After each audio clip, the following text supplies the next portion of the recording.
আসসালামু আলাইকুম। আমন্ত্রণ গণ টেলিভিশন সংবাদে। আপনাদের সাথে রয়েছে আমি নাসির উদ্দিন শিকদার। বিস্তারিত থাকছে প্রতিবেদকের পাঠানো তথ্য ও ভিডিও চিত্রে। ধাপে ষষ্ঠ উপজেলা পরিষদ নির্বাচনে সরাসরি চেয়ারম্যান পদে শিল্পপতি মহিউদ্দিনের জনপ্রিয়তা সবার শীর্ষে।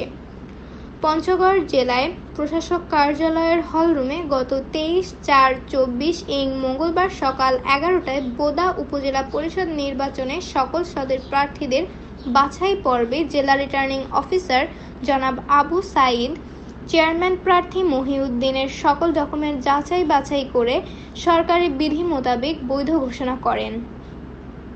বিশেষ উপস্থিতি বোদা জেলার সকল সরকারি ব্যাংক ম্যানেজার ও থানা কর্মকর্তাবৃন্দ, অতিরিক্ত জেলা প্রশাসকের সিএ জনাব মোকসেদ আলী এবং জেলা ক্রাইম সাংবাদিক মোখলেসুর রহমান চৌধুরী সহ অত্র উপজেলার বর্তমান ক্ষমতাসীন 10 ইউনিয়নের সম্মানিত চেয়ারম্যানগণ।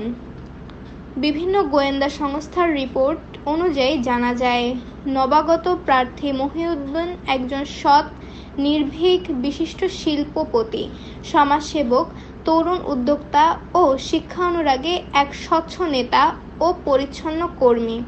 তার কামনা এ লক্ষ্য 85,000 ভোটের মধ্যে তৃতীয়াংশ ভোট পেয়ে বিজয় লাভ করবেন। জনপ্রিয় মেঘে ঢাকা তারকার জন্য উপজেলা পরিষদ নির্বাচনে সুবিজয় কামনা করেন পঞ্চগড়বাসী।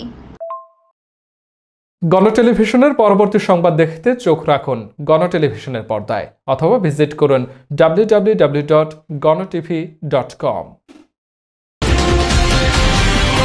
গণ টেলিভিশন, গণমানুষের কথা বলে।